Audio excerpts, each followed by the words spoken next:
Okay. Good morning, everybody. Thank you very much for joining us today for the seminar titled Exploring Synergies through Nature-Based Solutions. This seminar will present prominent examples of NbS, challenges identified through practical implementation, and discuss key elements needed for the sustainable development of NbS, including the applicability of practices across different regions. So let me begin the seminar. To start, we'd like to invite Dr. Mimi Nameki, Director for International Cooperation for Transition to Decarbonization and Sustainable Infrastructure, Ministry of the Environment Japan, MOEJ, to deliver the opening remarks. So Nameki-san, floor is yours. Thank you. Good morning, boa tarde to all. I'm Mimi Nameki, Director in charge of International Cooperation.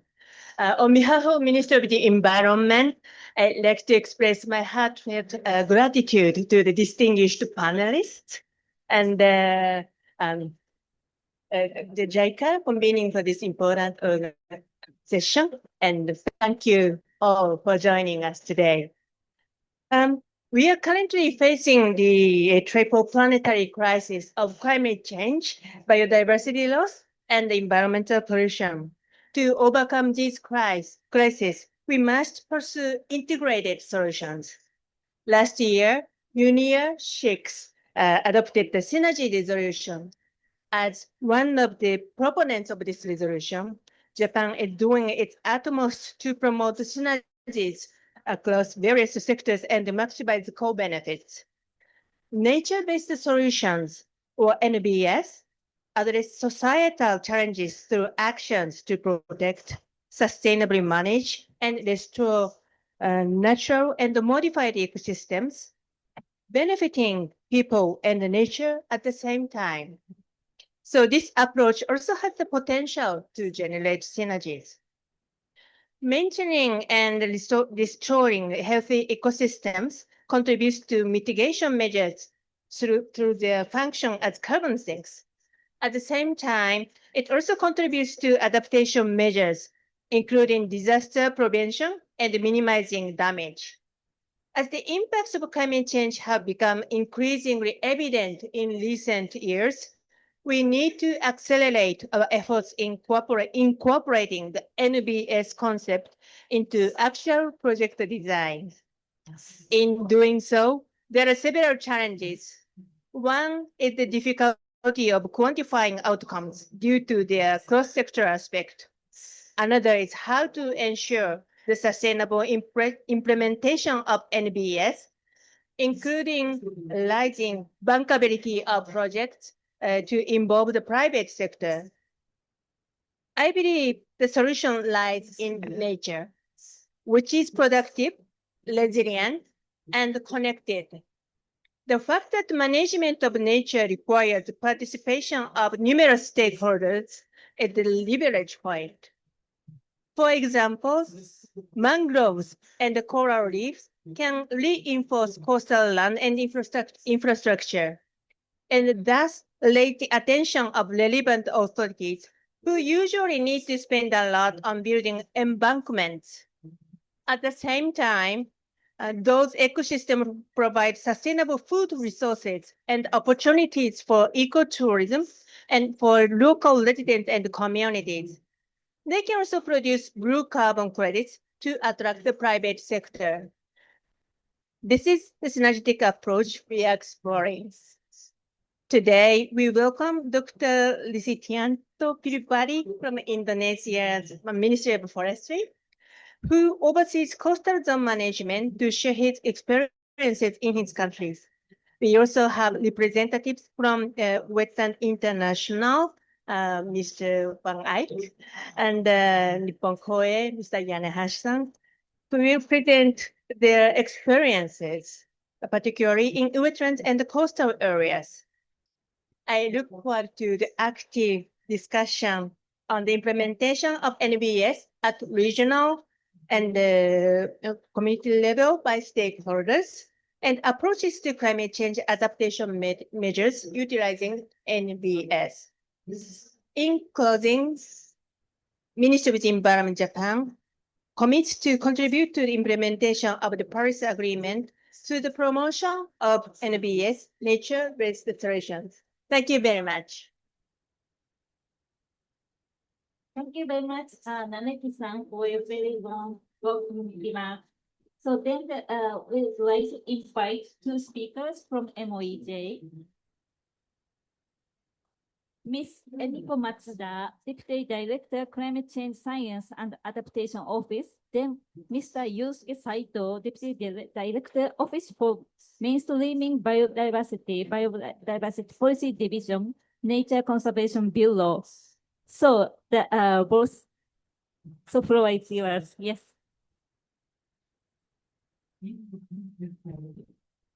Okay, great. Thank you so much for participating in this session. My name is Emiko from the Ministry of Environment of Japan. I'm working on the climate change adaptation and also working on the loss and damage. But for this session, I'm really focusing on the adaptation elements.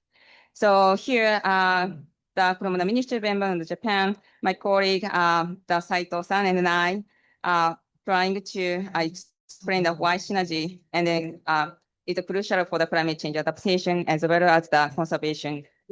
And then what kind of the solution measures are possible. Oh, no.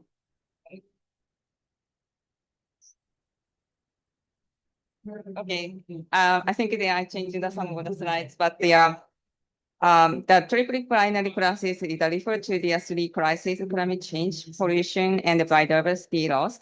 And continue to the living on this planet, we must overcome these three crises. However, addressing each issue individually, I believe it is important to develop the solution that can address multiple issues simultaneously if that is possible. So therefore, I'm going back to my own slide. Sorry about this. Therefore, here we have just introducing one of the adaptation act in Japan. I'm not gonna go into the detail about our act. And rather, we are really focusing on some of the elements that they're highlighting in the 7 elements.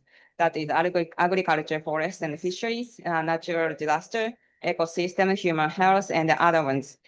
So these are really showing that if we're trying to working on the climate change adaptation action, it will also working on some of the ecosystem conservation, human health, agriculture, and then the disaster. Sorry. And then, so therefore, this kind of the synergistic action is quite important. And then one of that's a couple of years ago, there is one of the resolution from the Union 6, which is highlighting the synergy, promoting the synergy, cooperation, and collaboration for national implementation of the multilateral environment agreements and the other relevant environmental instruments. That was actually proposed by Japan and some other countries. So I just, quickly, so in order to implement on the ground, we are really looking at one of the component, which is nature-based solutions. As you know, that the nature-based solution is introduced by the IUCN, and then that concept is ecosystem-based approach to solve the various social challenges. And it includes ecosystem-based approach and ecosystem-based disaster risk reduction. So, but I'm not a specialist, and then my colleague Saito-san is one of the specialists in this area, and I'll hand over the discussion, some of the stakeholders of the national nature-based solution. So, Saito-san, yoroshiku onegaishimasu. Hi, good morning, everybody. My name is Saito from Ministry of the Environment of Japan. Thank you very much, Ms. Matsuda, about good introduction about synergy, and that includes the idea of nature-based solutions. We call it NbS, nature-based solutions. Okay. And I would like to briefly introduce the case study in Japan, which is has a relation to NbS. Before entering that, we would like to introduce that the idea of NbS, nature-based solution, is clearly stated in our national strategy and plan, which is one of them is a climate change adaptation plan, and the other is the national biodiversity strategy and action plans, so-called NbSAP. Okay, and this shows that we are thinking that the idea of NbS is very important in terms of the climate change and biodiversity conservation. Okay. And as the Ms. Matsuda introduced, one of the idea of the synergy is we have a so-called ECODRR, which is an ecosystem-based disaster risk reduction, so-called ECODRR, which is a part of NbS. And we think it is very important in terms of reducing the impact of the national disasters. And we think this is very important. And we created a guide, handbook and guide, as well as the potential map of Japan, which is created on the basis of the information or layers of what's of the information we have. We have multiple layers of information, and we created the potential for disaster risk reduction in terms utilizing ecosystem-based approaches. So it is one of the examples that we are trying in the national scale. And I would like to introduce one of the case study in Japan, which is called Blue Carbon Initiative in Japan. We have identified 45 local initiatives, and I would like to introduce one of them. Which is this is called Yamagawa. The place is called Yamagawa, and we have sea quaddle, which is like a sea grass, and it's pretty much southern part of Japan, and they are this place is facing the decline of seagrass, which only less than 12% of 2006 remains currently. So it's a very big issue for the fishery, and because the seabed is losing the seagrass, and to come up to this problem, they have a kind of a project. The local people have acted some key actions, like installation of anti-predators nets and removing marine debris and monitoring and recognizing the site as a OECM. Maybe you may not be familiar with this idea. It's a kind of a idea very much introduced in terms of biodiversity strategy, which means other effective conservation measures, OECM sites. And after some actions, the outcomes are appearing, and we have some fisheries and local economies coming back, as well as climate change mitigation, which comes from fixed CO2 annually. Of course, and there is a biodiversity recovery, which is symbolized by return of sea turtles to the sea coast, and of course it is leading to improvement of the water quality, and as well we have we have seen some social and educational values, including the local schools and some academia entering the area to improve this project. So I might have some time in the discussion to more introduce this project, but I hope this you can have some idea of the NbS in Japan, and I think this this project could contribute to our discussion later. Thank you very much for your attention. Thank you very much, Matsuda-san and Saito-san, for your presentations. So I'd like to next presenter. So please welcome Dr. Rizlianto Pribadi-san, Tito-san, Director of Mangrove Rehabilitation at the Ministry of Forestry, Indonesia. He has long been involved in forest conservation and international climate initiatives, including serving as a Secretariat Coordinator of Indonesia Pavilion at the UNFCCC COP.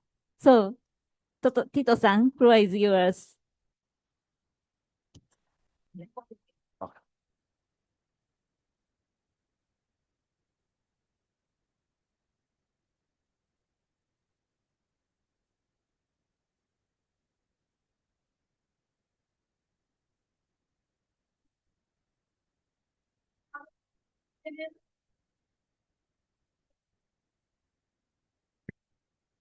Okay. Very good morning to everyone. Well, it's already afternoon, just afternoon, already 12 p.m. now. So my name is Rizlianto Pribadi. Can call me Tito from the Ministry of Forestry, Republic of Indonesia. So first of all, I would like to thank the Ministry of Environment of Japan for inviting us here to this very exciting seminar at the Japan Pavilion at COP30 Belem. It is an honor for me to share Indonesia's journey in advancing nature-based solutions through mangrove rehabilitations. Our story is one of ecological restoration, economic innovation, and community empowerment, all guided by the belief that restoring nature is the most sustainable investment for our planet's future. Mangroves are one of nature's most powerful allies. 2 to 5 hectares of mangrove can filter pollutants from just 1 hectare of fish ponds, acting as nature's water filters. Mangroves provide shelter for more than 3,000 species of fish, offering both food and income for millions of people. Mangroves are 5 times more cost-effective for coastal protection compared to concrete infrastructure.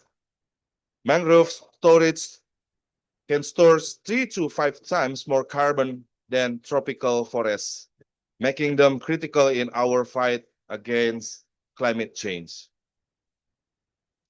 Indonesia is home to 3.4 million hectares of mangrove ecosystem, representing 23% of the global mangrove ecosystems.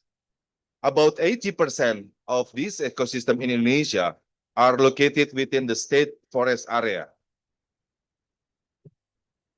Mangrove ecosystem is a very valuable global asset and an established nature-based solution.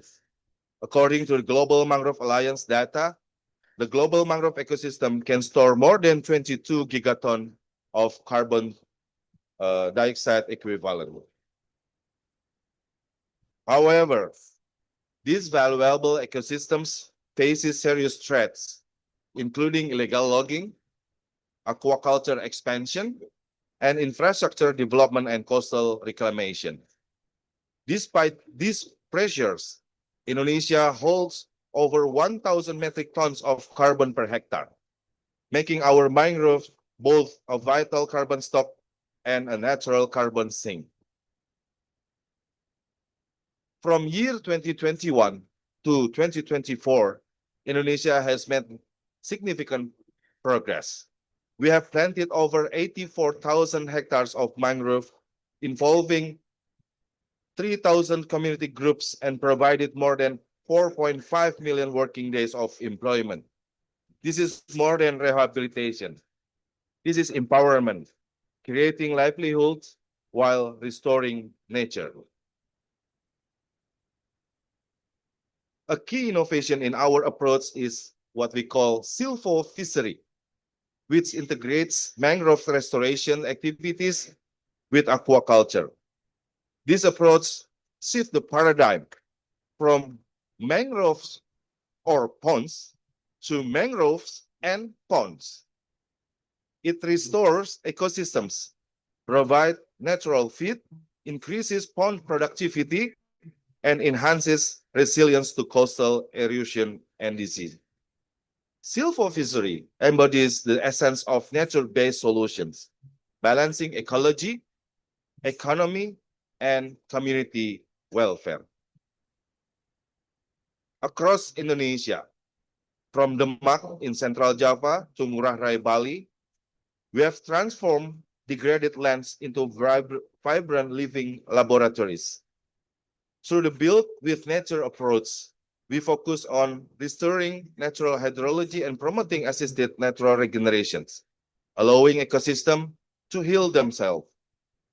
Through the National Economic Recovery Program in 2020, during the COVID pandemic, the government of Indonesia prioritized green infrastructures with mangrove rehabilitations over traditional concrete solutions. This approach yields dual benefit: economic recovery for communities and ecological resilience for our planet. However, success is not without challenges. Mangrove restoration is very complex. It requires site-specific hydrology, adaptive management, and a multi-year commitment. Rigid budgets, fragmented coordination, and unclear land tenure often slow the progress. Most importantly, communities must see immediate benefits, linking restorations to livelihoods through aquaculture, ecotourism, and sustainable fisheries. Why does budget flexibility matter? Because nature doesn't follow fiscal calendars. Planting seasons shift the monsoons and tides. Extreme weather on the site demands a quick response.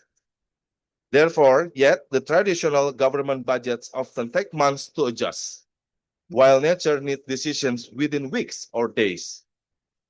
We must build adaptive financial systems that learn and evolve, just like as ecosystems do. Effective collaboration is the foundation of success, requiring 5 key partners from government leadership, international partners, local communities, research institutions, and also NGOs to drive community mobilizations on the ground, coordination, and also advocacy. To ensure long-term success, 6 elements are key: long-term adaptive funding, multi-stakeholders governance, community economic integrations, science-based management, clear land rights, and robust knowledge sharing through South-South cooperation and also global learning networks. Indonesia's experience proves that traditional procurement systems cannot meet the complexity of mangrove ecosystem restorations. We must embrace innovative finance through blended funds, climate mechanisms, and philanthropic partnerships to ensure rapid, multi-year, performance-based deployment and direct community access for local solutions. To conclude my presentations, I would like to state that Indonesia's journey shows that large-scale success is possible, but only through collaboration, innovation, and respect for the nature complexity. Together, we can redefine how the world restores its ecosystem. Together, we can make nature-based solutions that foundation for a resilience, and sustainable future. Terima kasih. Thank you. Obrigado.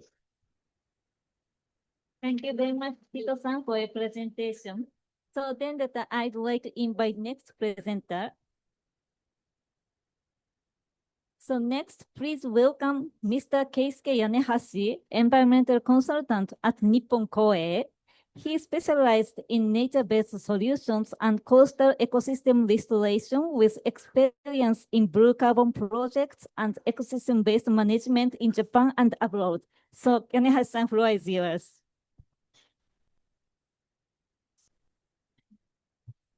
My name is Yanehashi from Nippon Koei, one of the private sector in Japan. And thank you for giving me this great opportunity to introduce our NbS activities named Mobadas. Okay.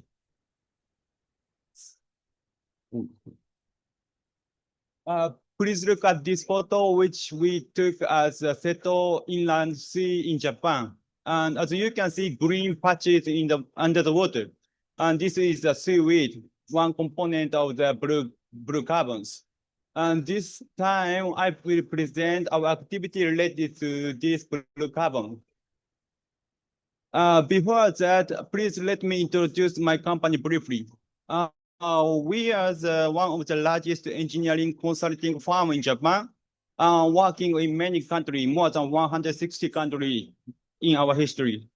And in terms of the environmental divisions, especially for international activity, we are working for the environment measures, waste management, SDGs, climate changes, and so on.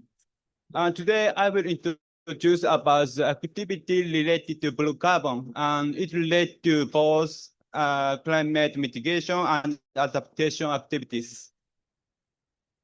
And then why we as a private sector focus on seagrass as an example of blue carbon. There is a reason. One of the biggest reasons is the great potential of seagrass bed or blue carbon. For Japan and many countries, like including Indonesia or Malaysia, blue carbon is one of the key for climate change mitigations. In the case of Japan, major part of the blue carbon is seagrass and seaweed bed. Even though we have the mangrove in southern area, but most area of the blue carbon is seagrass and seaweed bed.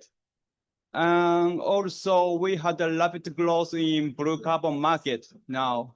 From 2020, we got the system called JBlue credit system, which allow us to exchange the blue carbon credits domestically. After that, as you can see in this blue graph, the cumulative certified volume trend is increasing rapidly. But however, current situation of the seagrass or blue carbon ecosystems in Japan and also in globally is in bad situations. Even though seagrass bed or other blue carbon ecosystem is a vital provider of ecosystem services such as coastal resilience or fishery resources, but the decline trend is continuing. As you can see in the light graph from your right side, it is a trend in seagrass bed area in Seto Inland Sea. As you can see, from 1960 to 1990, 70% of the seagrass bed area were lost, and it still remains in low levels. And then we create Mobadas. But what is Mobadas? Because the objective of Mobadas is to create a coastal blue carbon ecosystem. And we believe it will contribute to realize abundant ocean and to achieve decarbonized societies. And actually, from the old days, many entities are working on the creation of the blue carbon, such as private companies and government or local governors, and also fishery cooperatives. But there are many challenges like insufficient access to environmental information, especially inside of water. It's very difficult to collapse information. And also, even if they could get some data, it is still difficult to know if whether an area where you want to work is suitable for the growth of blue carbon habitat or not. Because of this situation, we create the mobile DAS. It is a mobile data acquisition system to propose easier access to the ocean environmental information, and also by assessing the potential of the area for the blue carbon growth, we can provide the potential map for that. How is the content of the mobile DAS? So it is ready to provide to open some of the data of MODAS, but not yet, but soon, it will be soon. People can get the data or see the data from your personal computer or smartphone. And the data which shown in mobile DAS is derived from simulation models, satellite data analysis, and also on-site monitoring. In the case of the simulation model, we simulate by using on-site monitoring point data to make it layer data by doing the, chemical and hydrological simulation. Then, for example, we create the COD layer and nitrogen layer and as an environment factor layer as shown here. And also we combine satellite data analysis but to get the sediment information in the bottom and also light intensity informations. This is just an example of the user experience of MODAS. By using this system, you can get the distribution of seagrass or your blue carbon habitat suitability in the map. And also you can get the habitat suitability score at the selected location. And also you can get more information. If you have interest and you have time, please come to our booth next to here. Then we can just explain more detail. In the time, actually, we just made this system in last year by support of NEDO. It's one of the Japanese kind of government organizations. In that timing, we did an interview to the potential user of our system. And we got some feedback. For example, from municipal staffs, they said mobile DAS can centralize access to seagrass or blue carbon related information, and it will be a good help or good support to restoration effort. And also, as the staff said, they actually wanted to create a restoration potential map like mobile DAS are providing to support grassroots restoration activity by citizens. And also we did an interview to seagrass creation and maintenance manager. And he said mobile DAS can help stimulate site selection service and it can reduce the cost significantly. And seagrass restoration technology provider said they did the placement of the restoration blocks right on their institutions.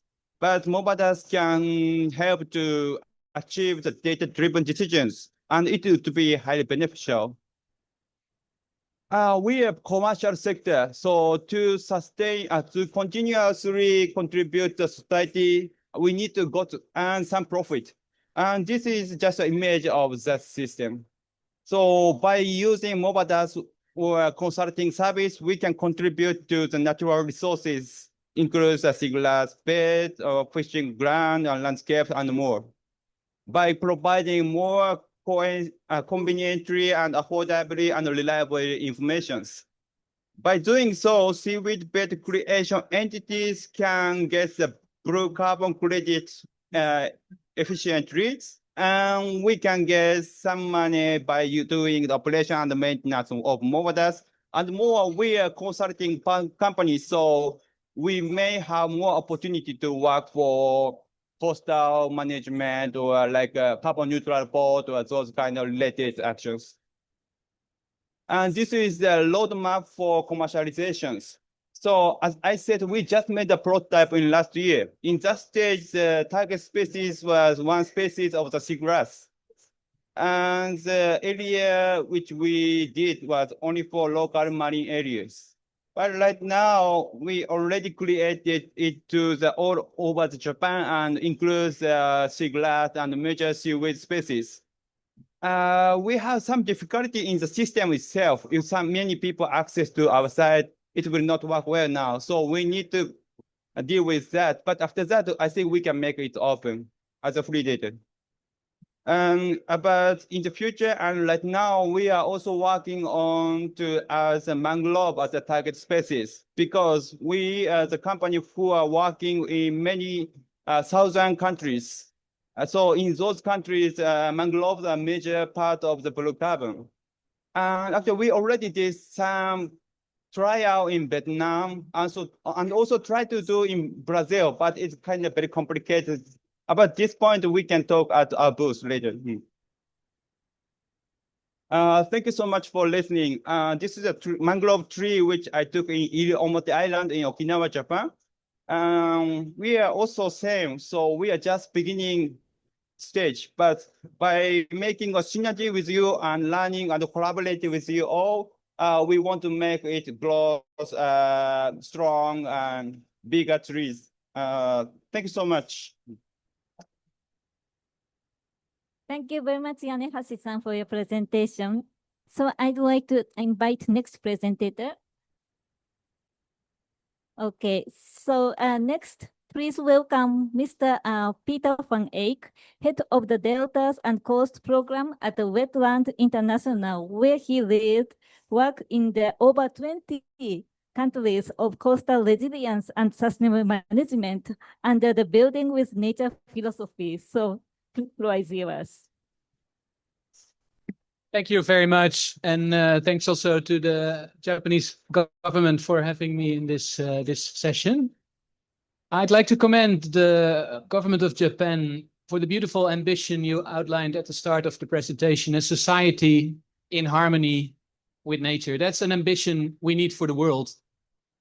And it's also an ambition that we have not yet achieved. For that, it is really important that we rethink the future of engineering.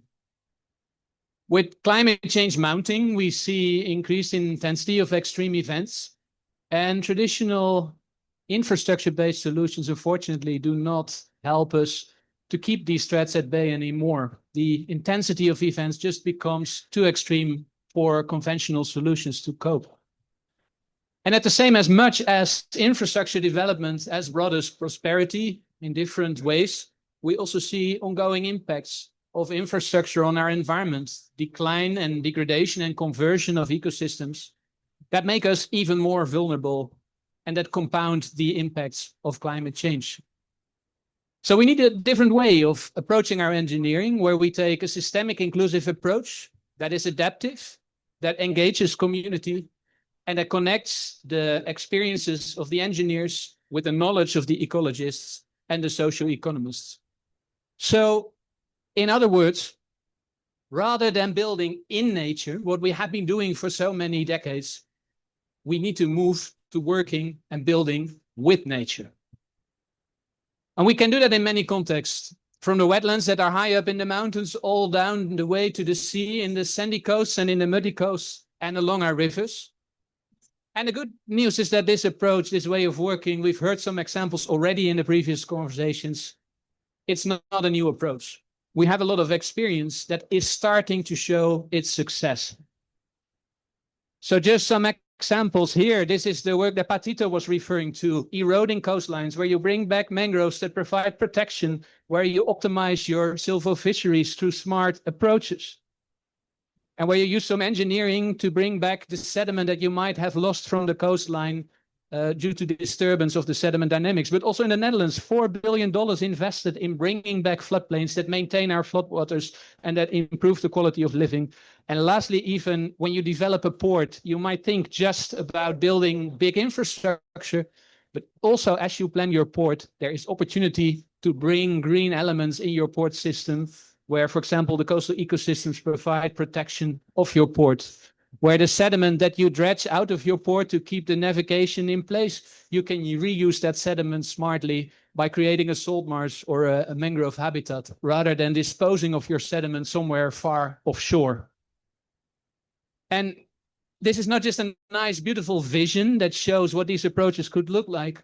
Patito mentioned it as well. For example, in the case in the MAC, where the Indonesian government, together with my organization, Wetlands International, and many others has worked together, we've shown that you can multiply the income of people in aquaculture systems 3 to 5-fold if you apply these integrated systems.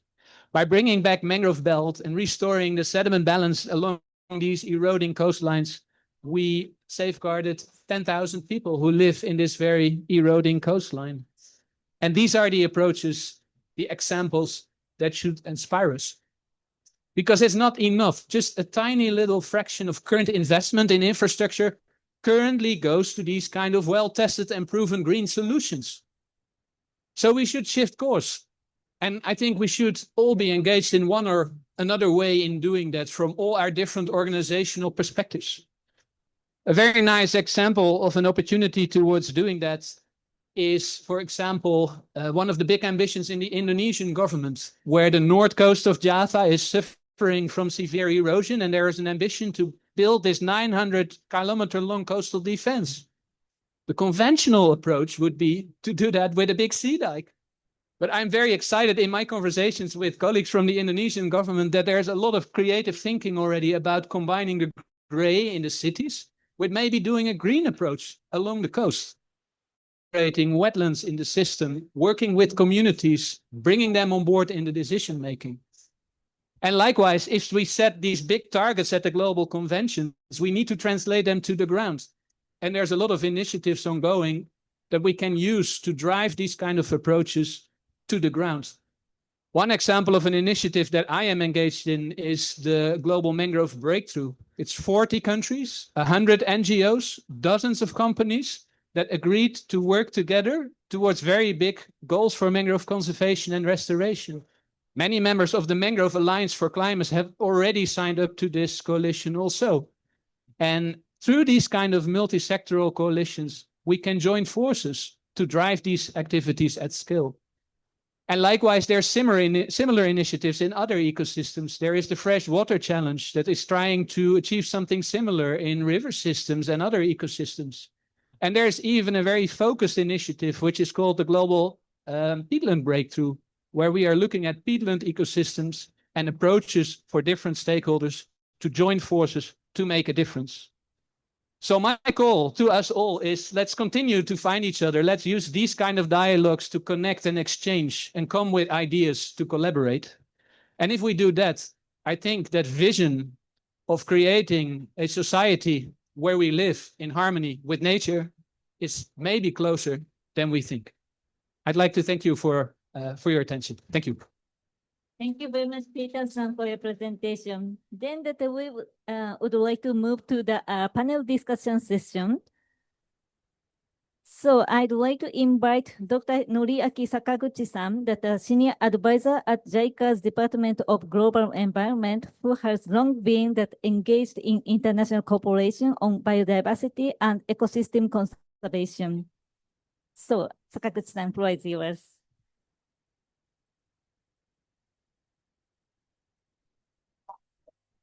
Thank you for introducing me and inviting me this important side event. And so let me set the scene for the panel discussion through sharing our experience and our JICA experience and approach in implementing NbS in partner countries. And so when we organized the mangrove side event at the COP16 CBD at Cali, Colombia, Peter is there also. So we discussed how we maximize multiple benefits in NbS project. So we identified 3 key challenges to ensure co-benefits in coastal NbS. One is the sustainable management with collaborative management by the stakeholder, and also the quantitative evaluation on multiple services, and also development of the technical guideline and the institutional mechanism for the design and implementation of the NbS project. And so to ensure we have to ensure the multiple ecosystems such as coastal protection and carbon and biodiversity and livelihood. And so the coastal ecosystem especially SHID countries, so looking at the coastal ecosystem, the global threats like climate change events and also local threats, the sedimentation, water pollution, and overfishing, so affecting the coastal ecosystem and so cause degradation. The global and local such threats so weaker the coastal resilience due to the such degradation of the coastal ecosystem. So we need an integrated coastal ecosystem management to cope with climate change, which includes the element as a key element, the stakeholder engagement in planning and implementation, engaged by the stakeholder, including governments, academia, and NGOs, and also private sectors. And also the second, ecosystem-based adaptation management is necessary. And also adaptive management through improving plan and its implementation according to the monitoring and evaluation of the ecosystem indicators. So in order to integrate NbS in coastal adaptation or the disaster risk reduction, it is essential to evaluate multiple ecosystem services quantitatively. Most of explanation on the necessity of NbS is unclear on the concept, so concrete value for each services. So which causes obstacle in mainstreaming NbS in DRR or the adaptations. So in the healthy ecosystem, maximize multiple services such as not only disaster risk reduction and fishery and biodiversity and carbon in the coastal area, but also in the high risk of the and exposure to extreme events. So there are the big large seawall developed. After that, the ecosystem services, each services so degraded.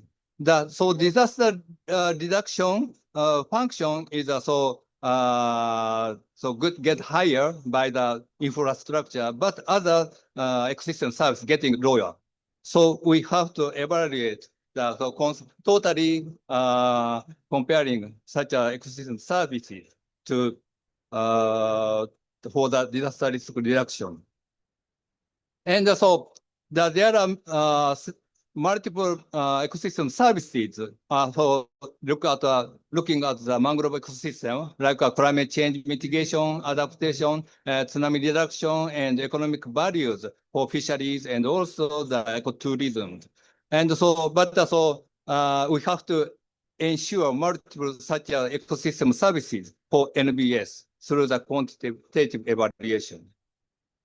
And so there are some several technical guidelines and institutional mechanisms already developed. For example, as a global guideline, the high quality blue carbon principle and guidelines are developed to ensuring the 5 principles here, and so to ensure the multiple ecosystem services for the carbon projects. And also the Global Alliance, Mangrove Alliance developed the guideline for the best practice and the guideline for mangrove restoration.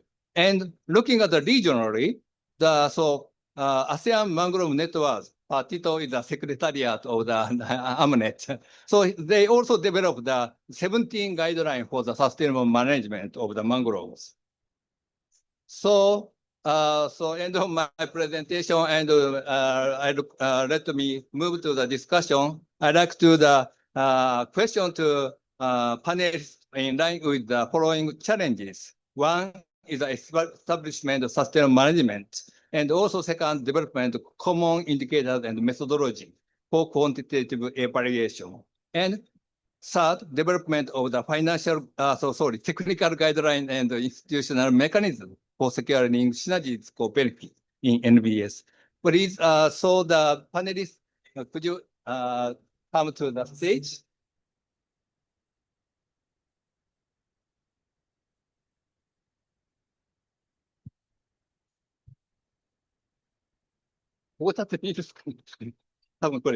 Sorry, I'm standing here to read the question. Thank you very much for all panelists. And so I have a question. So time is not so long, and so compactly I will question you.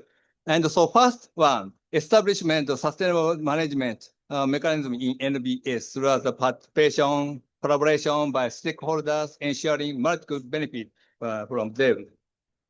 So first question is Peter. Okay. So when I went to WI Wetland International implement the mangrove restoration as the NbS to strengthen the coastal resilience, and the community become the key stakeholders for planting the management, and also their livelihood enhancement through fisheries and aquaculture is essential for sustainable management. So I understand the building with the nature project is conducted, collaborating with local communities and also central government, COP30. Yeah. And so what are the particularly important points in communication and coordination with local communities in the project planning and implementation? That is the question. Thank you for this question, Oriaki-san. I think it's a very important question because what we very often see in conventional infrastructure projects is that they are imposed on the community. They have a very little say in how an infrastructure is designed, and they often find out at a very late stage. And when together with the Marine Affairs and Fisheries Ministry of Indonesia and other government partners, we initiated this program, we agreed that this time we would want to roll out a program very differently by starting to talk with the communities at the start. So as we planned for this project, we designed the interventions, we implemented them, and we monitored them. Throughout this whole process, the communities were engaged. We did that by organizing the communities in groups so that they were trained in engaging in planning processes and had the capacities to do so. And yeah, what we experienced was that by doing that, you really build the ownership of the communities and the support for a project. You ensure it fits and aligns with their priorities and needs, but most importantly, also for the maintenance of the interventions, it's super important to have them bought in and take a role in that. And specifically, we implemented measures that also directly benefited them, not just the activities on the coastal protection, but we also implemented a program called Silvo Fisheries. It's essentially what Patito also explained about, where we worked with the communities to manage their ponds in a different way, bringing back mangroves in their landscape, and thereby increasing their productivity.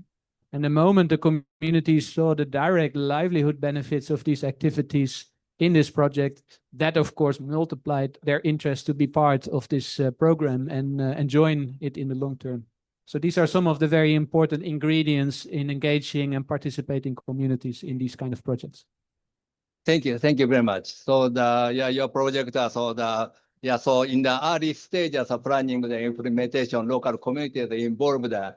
And also for the sustainable management, so you also install other parties also to the silver fishery, such as enhancing the livelihood of the community also introduced. Thank you very much. And the next, question to Patito. And so I understand Indonesia has launched the ambitious target to rehabilitate 600,000 hectares of mangrove rehabilitation by 2030. It's so aiming not only at ecological recovery, but also sustainable management, as you mentioned. And so as the mangrove rehabilitation and subsequent mangrove will be undertaken by local communities, so sufficient coordination with them is essential in site selection and planning and implementation. So what are the challenge and key consideration to make? Thank you, Pak Sakaguchi. So I believe Pak Sakaguchi always prepare difficult question to me. So again, thank you. First, that at the moment, Indonesia, we are organizing the largest mangrove restoration project in the world. Okay, together with the World Bank, with Triple GI, GGI, and also with the KfW, and in the near future also as well with the Wetland International and JICA as well. Yeah, in total, within the next 3 to 4 years, we're going to plant almost, I think not almost, more than 100 million seedlings of mangrove. This is the largest mangrove restoration project in the world, yeah, together. And then regarding about the challenges and considerations, first, I agree with Peter, yeah. The first step that what we need to face the challenges is about the social engineering aspect, yeah. First, we need to bear in mind that we need to ensure that the local community rights is not violent by us, okay? That's why in Indonesia, we have a procedure. We conduct the FPIC, yeah, the free, prior, and informed consent. In Bahasa Indonesia, we call it Padiatapa, okay? So this one to make sure that the local community rights is there. We're still protecting their rights, while in the meantime, at the same time, we are also focusing about how to restore the mangrove ecosystem there. So this is the first thing, but the first aspect is about land tenure and clarity of rights. And then another thing, we need to consider also about the socio-economic diversity. Okay, what already mentioned by Peter, but also like me now, perhaps it will be suitable in only one location, for example, yeah. But bear in mind that in Indonesia, we are the largest archipelagic country in the world. Okay, so every site they have their each specific characteristic of social economic condition. Yeah, therefore there is no what we call is one size fits all policy. Yeah, and then the other thing that when we work with the local community, yeah, this is also a very challenging process. We want to talk about how to become inclusive process of decision making. Yeah. So we want to make sure that participation, when we talk about community, is talking about the gender, age, socioeconomic groups, is essential to avoid elite capture and foster equitable benefits. Yeah. Just making sure that we hear what the community wants. Yeah. Not only pushing what we want. Okay, this is very important. We realize that every kind of project in the world, we have our own target. But we have to remember that the local community, they have their own rights. So I think that's my brief explanation, and I can talk more than 3 hours to answer these questions. Thank you, Pak Sakaguchi. Thank you very much. So yeah, very important to accelerate the rehabilitation. But so you have to consider the community's right, and also they cover local policy. That is very important thing for the sustainable management and rehabilitation. Thank you very much. The next question okay, so the second one, development of common indicators and methodologies for the quantitative assessment for the ensuring the NbS multiple ecosystem services. So recently, NbS has been being applied for climate change mitigation and disaster risk reduction, the other things, but cannot yet be the widespread. One of the reasons is NbS advocates co-benefit. However, each ecosystem service has not been quantitatively evaluated, and so if we evaluate each ecosystem services quantitatively using common indicators and demonstrate synergetic effects, we could provide incentive for NbS application. So I would like to ask question about the evaluation of the quantitative evaluation. The question to Peter again. So I would like to ask about the measurement or evaluation of the effect of the mangrove restoration project, your project, Building with Nature in Denmark, The areas suffering coastal flooding due to land subsidence and in addition to sea level rise, caused by climate change. And so it's essential to evaluate whether the restoration is enabling to ensure enough soil accumulation against countering sea level rise and also land subsidence. And so, and also the necessary to evaluate the carbon stock increase and also improve livelihoods. So, question is please advise on the indicators and methodologies for evaluating the various ecosystem services, such services achieved through the building with nature. That's the question. Thank you. What is very important if you design a project is to set your goal up front. So what is it that you want to achieve? Is this coastal protection against erosion or storms or preventing certain damages? Is it fisheries? Is it improving the livelihoods related to aquaculture? And if you have those goals clear, then quite easily following from that, you can define your indicators because, of course, you want to know if you achieve those overarching goals. So you can practically measure, does my damage go down? Do I reduce my erosion? Do I improve the income from the communities? So there's not one single answer. There could be many different indicators to measure that, but the moment you have your goal clear, you can set some simplified indicators. When you want to know if your nature-based solution works, it is really important to go beyond measuring targets only, but also look at functionality of your system. So many projects look at how many trees they grow, and that is a good thing to do. But at the same time, of course, you want to know, do I end up with a diverse forest that provides all the natural services and functions that a mangrove provides? And there might be a difference between a mangrove that only has one species planted versus a mangrove where you have a mix of species that provide different kinds of services. Lastly, I want to highlight that there's always a balance between trying to measure everything, which is costly and difficult and not always possible, versus measuring just a few basic metrics that show you how successful your project is. And sometimes these are proxy indicators, indicators that stand for a larger scale achievement. So yeah, I would caution not to make things too complex, but stick to something that can easily measure and that is representative of your goals. Thank you. Thank you. Thank you very much. Yeah, so you all mentioned about some indicators and also the not too complex, complicated indicators, not to be abbreviated.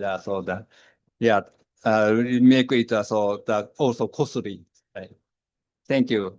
Thank you very much. And next, I have a question to the Yanehashi-san, Nippon Koei. And so you already developed the Mobadas system, which makes us easily access and develop the carbon project, and also the assessing some of the indicators of the seagrass, seaweed ecosystem. And now question, as a technology provider, how do you consider the importance of the evaluating co-benefits in NbS project? And furthermore, if you have the experience or knowledge regarding the evaluation indicators and methodologies for each ecosystem benefit, please share with us. Thank you for questions. From the private sector, yeah, we developed the system called Mobadas. It is because we think it is very important to understand what co-benefit from the nature-based solutions. And it is one of the good point of nature-based solution, which can provide more co-benefit compared to general infrastructures. And also we think the, qualitative and quantitative evaluation of those nature-based solutions co-benefit is also very important. Today I present about the blue carbon, which mainly focus on the carbon absorption by marine ecosystems. But actually, in the general activity about the blue carbon creation, at least in Japan, in my understanding, main objective is not blue carbon. It's more for achieve the enrich marine ecosystem to get the sustainability in fisheries. In that field, blue carbon is one of the co-benefit, and we are trying to quantitatively evaluate that by using our system. And actually, as I said, we are planning to, and we are trying to set target species mangrove as well. We already doing some project, or research project, but research project in Japan. And the main objective of that project is to evaluate disaster risk effect provided by mangrove forest. But in the same time, we try to qualitatively evaluate blue carbon as a co-benefit. And about our experience about the quantitative evaluation of the ecosystem service by NbS, it's not blue carbon, but we had some experience to evaluate the ecosystem service provided by green area in urban area. I mean the green trees in urban areas. So we evaluate the disaster risk reduction effect by that, and bioecosystems, and also well-being, such as the green access. So we work on this thing and continuing to work on that because we think it's very important for us to evaluate quantitatively. Thank you. Thank you very much. So I can find the indicators in the seagrass, seaweed bed, and mangroves, and also urban area. Each indicator. So I want to know the details of the methodology, but so no time now. So yeah, maybe so later. Let me know. And so next, so the last question: the development of technical guideline and institutional mechanism for securing the synergies co-benefit in NbS. And so I would like to question to MOEJ, Minister of Environment, Saito-san. So I understand that Japan attaches the great importance to the concept of the synergy in the NbS. And furthermore, already the MOE developed so Japanese government already developed the EcoDR guideline, and also the J blue carbon system, maybe not the other ministry. And so, which is also institutional mechanism for NbS. So, my question is, so are there any other institutional measures being taken by the government? Please share your insight based on your experience and work. Thank you very much, Noriaki-san. I'm not really specialized in this area of blue carbon, but I would like to talk like in general, rather than being very specific. I'm originally a national park ranger and have worked for some of the national parks. And what I have found or learned is that we cannot solve the problems as long as we see only nature. We have to see people living there. I think it's a very common or like universal. We have to talk to people and involve people. And why I'm saying that this is that the project I introduced in my presentation, which is a Yamagawa Blue Carbon Project, they include, of course, fishermen and local people, but they include many, many different sectors of people, like electric companies, like banks and school, and like motor company and hotels. They are living in the same area. So, and what I'm thinking is that they necessarily don't need to have the same dream. They can have multiple different benefits. They can receive different benefits depending on what they are doing. So I think we just don't really need to focus on only one benefit.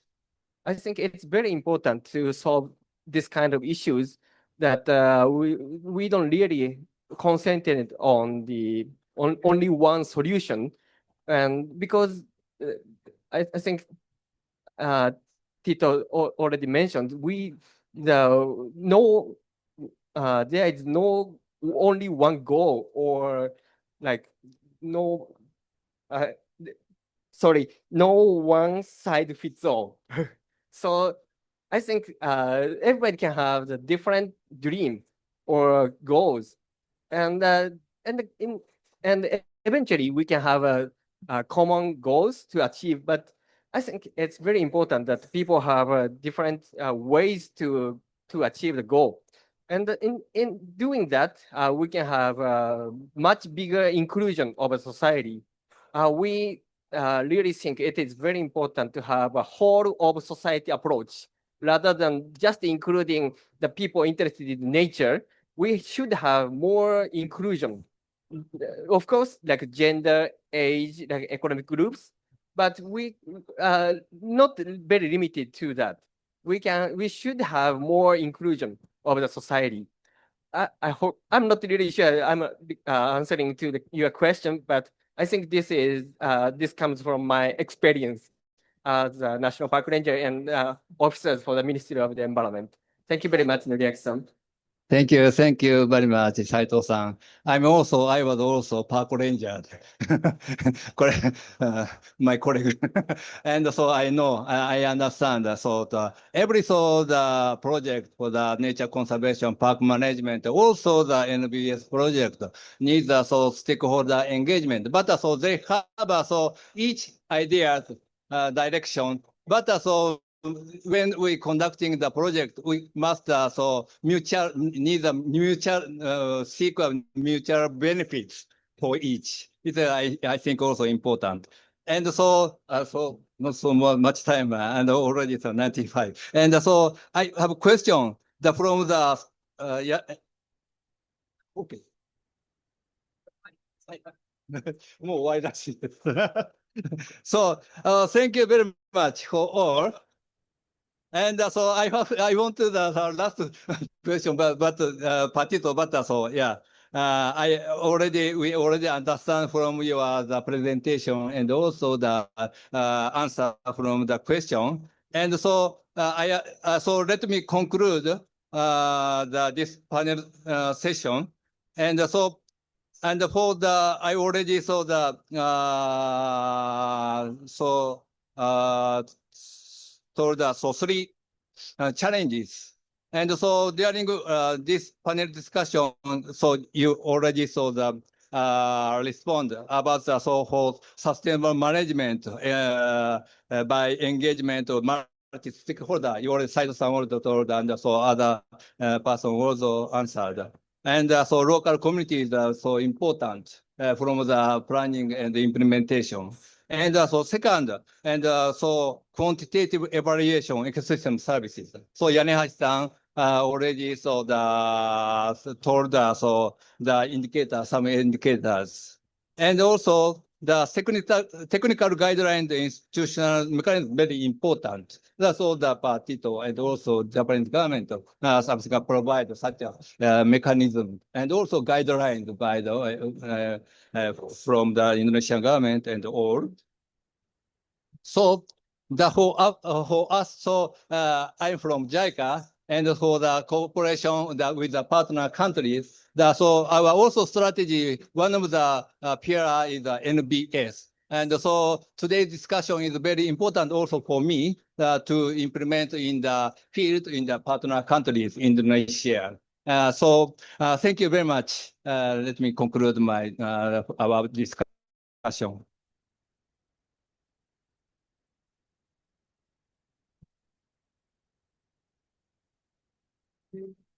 Thank you very much, Sakaguchi-san, and then the panelists. So last but not least, I'd like to again invite Emiko Matsuda-san of MOEJ for the closing remarks. So Matsuda-san, please. Okay, thank you so much. Thank you so much again for the participating in this the event. And then I'm trying to deliver the very quick 1 minute closing remark. So I'm from the adaptation, and the adaptation measure must be the advanced across the sectors, and then therefore promoting an adaptation requires indispensable coordination with the mitigation measures as well as the biodiversity conservation. And then we place the great importance of the concept of the synergies in order to support the overseas countries adaptation measures while ensuring the sustainability. And that is aligning with each country's national policies and also creating the business models that are generating local employment. That these are the two things that are considered so important for us. So we intended to pursue the synergistic effect while continuing the dialogue with all of you. And thank you so much again for your participation. And with this, I would like to conclude my closing remarks. Thank you so much. Thank you very much. So thank you all for your active participation and engaging discussions throughout the seminar. So with this, I would like to conclude this session. Thank you very much once again. 撮ります。